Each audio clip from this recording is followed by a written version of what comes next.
Hey everybody, this is Shane Berryhill, coming to you live from the Berryhill family kitchen table.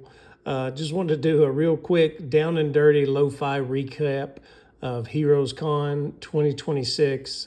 I think it was week before last. I got home, had a great time. So we've got some thunderstorms coming in though. Hopefully that won't interfere. But again, HeroesCon recap.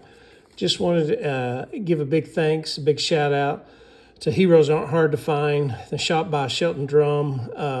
Real quick story, for some creators, there's an after party after HeroesCon at the shop.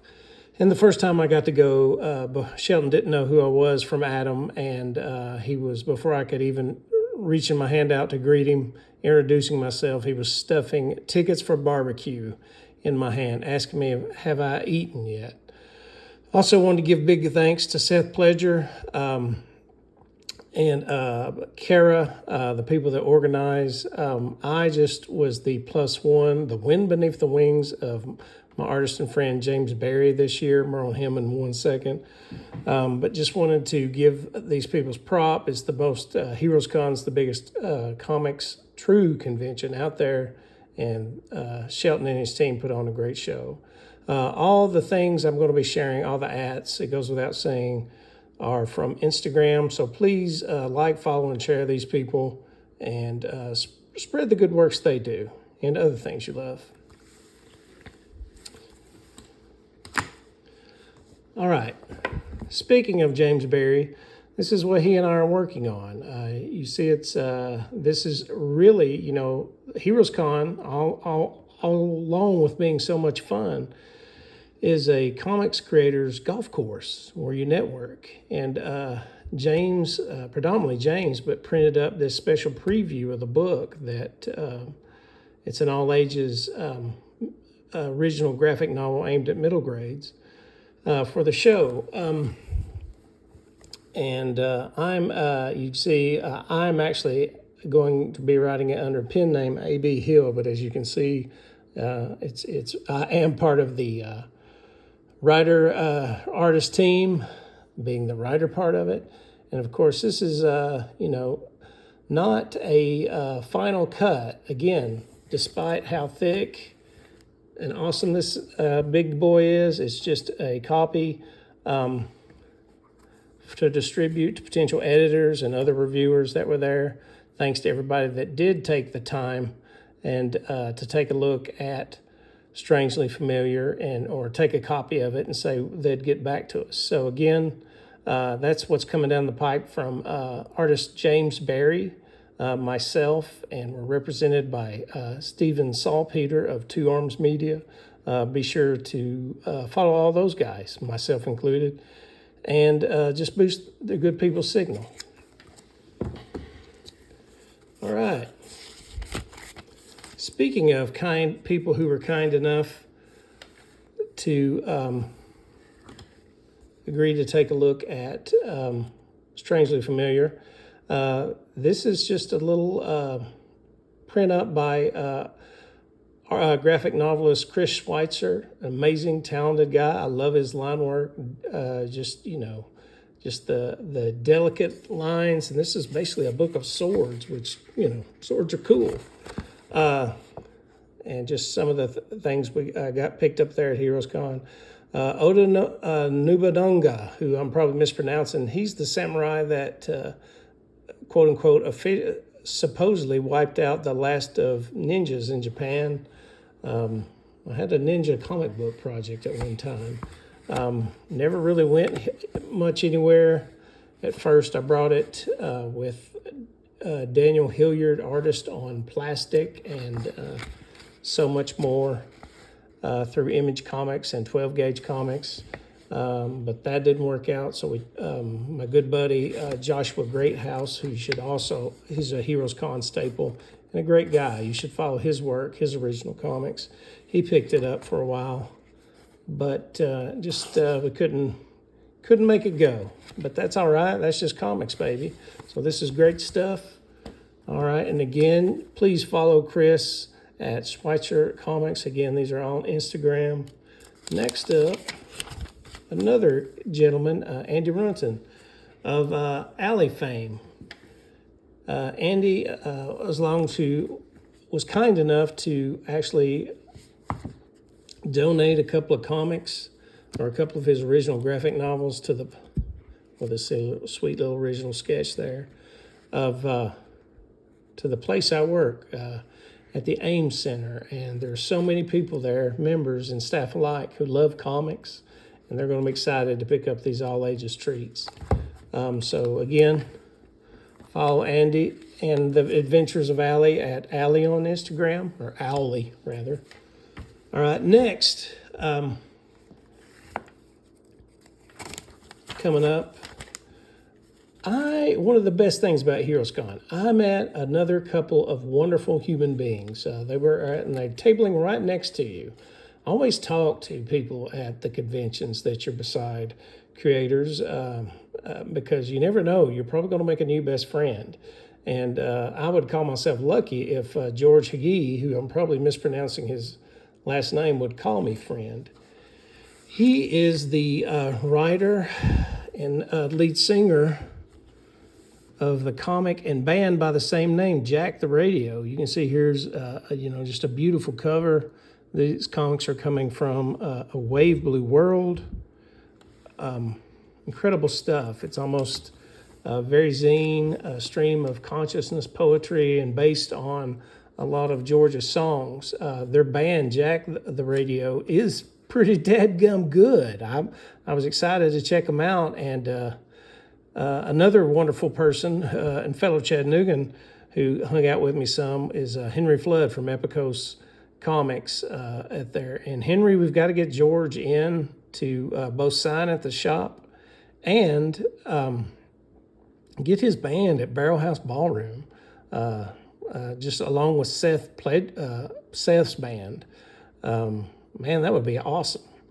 Day of comics and music. And then also another awesome human being who's a big friend of James Berry, Tina Marie, is a friend of George's. And she's a special effects artist for Lucasfilm and others. She's worked on the James Gunn Superman, the good Star Wars movies here lately. And to describe it the way Tina said it, if it looks cool, she was a part of it. So please give these awesome people a follow on Instagram. All right, next up,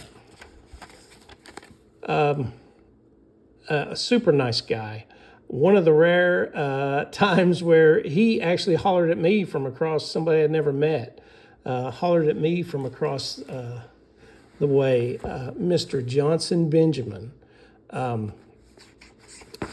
These are awesome indie comics, just that make me think of Alien and just our window into Johnson's soul. Look at that. And just tell me, it's such a mirror to his personality. I barely know him, but I feel like I already know him from looking at his books. Final. And so I'm excited. He's part of the now formerly Cartoonist Kayfabe Ringside Seats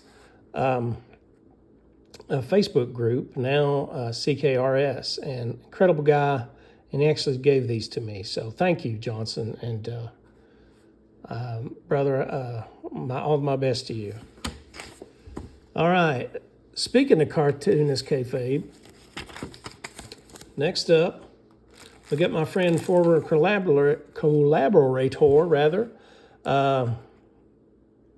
Ben Perkins of Death Slammer fame. Ben actually illustrated this. It's part of the V-Friends series. I promised Ben I would do an unpackaging of the sleeve. It's so awesome. I almost hate to do it, but I'm going to save that for another time. Ben's an incredible artist. I hope you'll check out all his work. I heard he recently just has got a project that's going to get published from Heavy Metal. So onward and upward to you, Ben, and all my best to you. Ben actually did this book, The Astronauts, or Adventurous Astronauts, with one of the Power Pulp Comics team, Jim Rugg, who basically, Jim, along with being a super nice guy, a awesome baker, is just basically the king of indie comics. And so he's just got out a commentary on Barry Windsor Smith's Weapon X book from Marvel, so be sure to check that out. Jim is a fantastic artist and one of the luminaries of independent comics, just like his buddy Tom Scioli. And he's also part of the Power Pulp team, which I put this one here. I think this is their Hype Team Instagram, but I think you can also follow them just at Power Pulp Comics. But so much talent on that roster. It is a murderer's row of comics creatives. And so check them out. And it was great. I got to sit in on one of their panels. Awesome guys. All right. And speaking of the Power Pulp team, next up, our friend Anthony Haddix. He's got these great giant super robot monster fighting kaiju books called Conax. And, a few little stickers in there I didn't know about. There's a splash in here in a minute I want to show you. But just such energy in his art. Like a proto Daniel Warren Johnson almost. Let me find that. Where is that guy? But it's fun. I love this stuff too. There it is. I mean, look at that. Boom. Everything you want in an action kaiju fighting comic. Santa's a super fan of kaiju. I wrote a prose novel, actually, Dragon Island, and it's kind of my love letter to Godzilla comics. So Anthony and his friend Hunter were there. They were both super cool. And I just can't wait to see what he does next. I've got to, and Ben, if you're watching this, buddy, I think you'd really like Anthony's stuff. I hope we can talk about it and share. All right. Coming up next. Oh, here we go. I may have to take a sip for this one. Another great thing about HeroesCon, you never know who you're going to run into at the bar. I met these awesome people, Julio Guerrera and his wife Lisa, just sitting at the bar, and I couldn't find a spot, and Lisa actually sees me looking, and, she's a beautiful young lady, beautiful blue eyes, olive skin. Julio, I don't know what you said to her that day at camp, buddy, but you did it. You met a good one. But she's called me over and said, "Hey, sit here," and then proceeded to talk my ear off. Super nice people, and just a treat to meet them. Julio's doing his horror comics, and Lisa is an amazing artist as well. Her art is as beautiful and twisted as she is, and I mean that with all of my love. Lisa is the best compliment possible. So check them both out. Super cool people. Can't wait to see what they do next. All right. Also, Kevin, whose last name I'm going to pronounce Grivo, I'm not sure. But his voice, he's creator of the Underworld film franchise, and he's also done several comics. This one actually that he's had on his table is what intrigued me, because apparently it's the first, it's a nonfiction, but it's based on the true story of the first African-American CIA operative. So I'm actually excited to check that one out. I think that's a great premise, and I'm anxious to hear about the story. It's black and white, as you said, the gray man noir. Probably some grayscale in here. Kevin is the writer on it. That's coming from, I believe, Darkstorm Comics. So super excited to check that out. All right.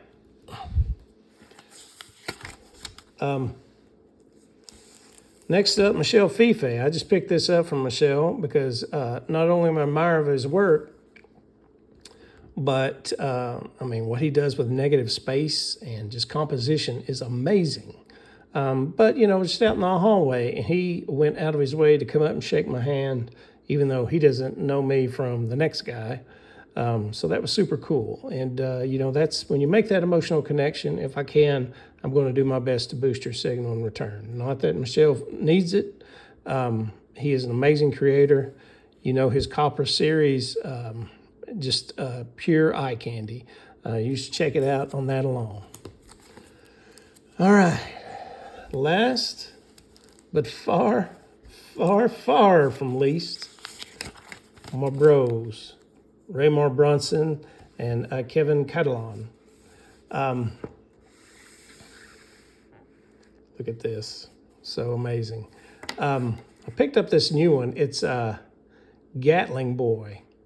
And it's drawn by Raymar and written by Kevin Catalan. And it's kind of their take on Astro Boy, but it's probably what would be an ultra-violent, R-rated, you've got Astro Boy, probably how it would be in real life, ripping off body parts. But look at the composition. This may be my favorite page in here, and just how they're making use of the form. I don't know how much of that is just Raymar and how much of it is Kevin, but they're both extremely, extremely talented creators. And then I had to pick up the treat of Raymar Brunson's creator comic, and you can't look at this fat boy on here, and I mean that by Big Daddy. Oh, I love it. Can't even fit this in the window. But his thing, Ghost Man, which Raymar is African American, so no KKK espousals here, but it's just, it's just a minimalist. It's a beautiful design. Raymar is obviously a student of Frank Miller in Sin City, and like Frank, he's making full use of the medium of that black and white, high contrast, just simple comics, just simple design, and that, it just moves. This is Raymar is an unabashed fan of the Punisher, which I am too. I loved it growing up. I personally don't think of the Punisher now in my old and wiser age as a hero, but I still think of him as a complex, interesting character. And Ghost Man and his new sidekick, Head Honcho, play on words there. But, just amazing, amazing stuff. So be sure and follow these gentlemen. They've also, the whole Cosmic Line Productions crew was there as well with them. So many talented creators there. That probably many of which have come out of the same Cartoonist Kayfabe Facebook group. Man, I just don't have time to talk to and buy from all of this crew. My wife would have killed me if I'd gotten everything I wanted to there. But maybe at the next show I see you guys at. So apologies for not shouting out each and every one of you individually, but Rick Lopez, John Burkett, Tony Farrow, which he's with Power Pulp, Adam, oh my God, my last name is blanking, but he does the Creator Comic Relic. He, great big old dude, a Barry White voice and a grip, and I'm a strong dude, but man, he about tore my hand off when he shook my hand. A strong grip, and just super cool people. And it was a pleasure to meet all of them face to face, and I hope it's not the last time. Oh, also shout out to their marketing person, Ro Higishi, and my table mate who, oh my gosh, I'm blanking. My apologies. But check out Cosmic Line Productions. You can get to see all these fine people. All right, last but certainly not least, I wanted to shout out Lisa Enright. Follow her on Instagram. She's a SCAD instructor, a lovely young woman, and just an amazing talent. She's done a graphic novel with a Newbery-winning artist, The Bizarre Bazaar, the subtitle of that, of which is Mirror Town. I'm excited to pick that up because it's basically a middle grade or YA graphic novel, but that would fit right in with the Twilight Zone, Black Mirror, if I'm remembering that Netflix show right. Just all those weird, twisted shows, and which is exactly what I love. So anyway, but that's it, guys. Be sure and check out all these cool people. Follow them online, and boost their signal, because one of the hardest things, and why I'm doing this, is just let with all this good work, it's just hard to let people know you exist. So thank you, dear reader, for supporting us. You are definitely the wind beneath our wings. And thank you. Stay safe and warm, and hug your loved ones tight.